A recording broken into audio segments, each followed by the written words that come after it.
This fairly long gravel road pass connects the Moravian village of Goedverwacht with Bo-Piketberg and is a delight to drive for its exquisite scenery and remote feeling. It lies on the western flank of a big valley formed between two mountain ranges to the west of Piketberg. At the foot of the pass lies the pretty missionary village of Goedverwacht, which offers a fascinating look into the region's history. The pass is 8.6 kilometers long and sports an average gradient of 1 in 16, with a few short sections as steep as 1 in 5. The pass is not suited to normal cars. We recommend a vehicle with good ground clearance, especially over the first 2 kilometers near the northern summit. Once past the first 2 farm dwellings, the road breaks out of the trees, revealing a large farm dam. The road descends quickly towards the dam wall, then kinks to the left below the wall.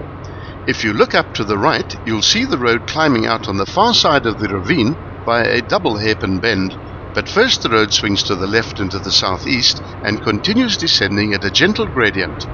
Ignore all the side tracks on the right. Approximately 300 meters from the dam wall, there's a wide junction with a prominent sign warning drivers not to take the left-hand road, which is on private property. Turn right here as the road swings down over the little stream through a 160-degree right-hand bend. It immediately starts climbing up the western side of the mountain via a steep hairpin bend which takes the heading from north to south. This short section is probably the steepest of the entire pass. Once through the hairpin, the gradients become much easier, and from this vantage point you're surrounded by mountains smothered in fynbos and proteas, with a huge view down over the valley with a glimpse of the Goedverwacht village far below. The valley is formed between the Piketberg mountain to the east and the Schurveberg to the west. The going is by necessity quite slow, and after 1 kilometer, after another lazy right-hand bend, a small farm appears immediately after passing through a dense stand of trees. This is the Januariesfontein farm, and the pass is named after this farm.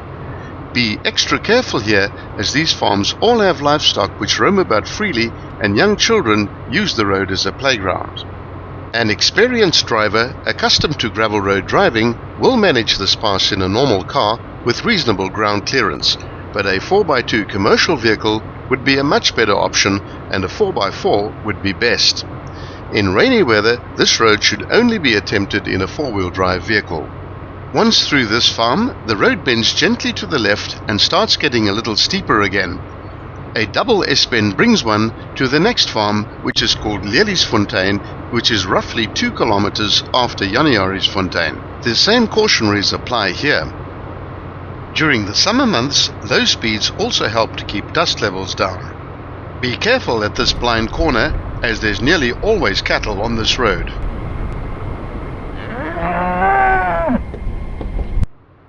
After this farm, it's no man's land until you reach the village of Goedverwacht. The road heads almost straight down the valley for another 1.5 kilometers, then bends to the right in sympathy with the shape of the mountain, with the river to your left. Be sure to watch part 3 of this 3-part video series, which covers the second half of the descent and the final approaches into Goedverwacht village.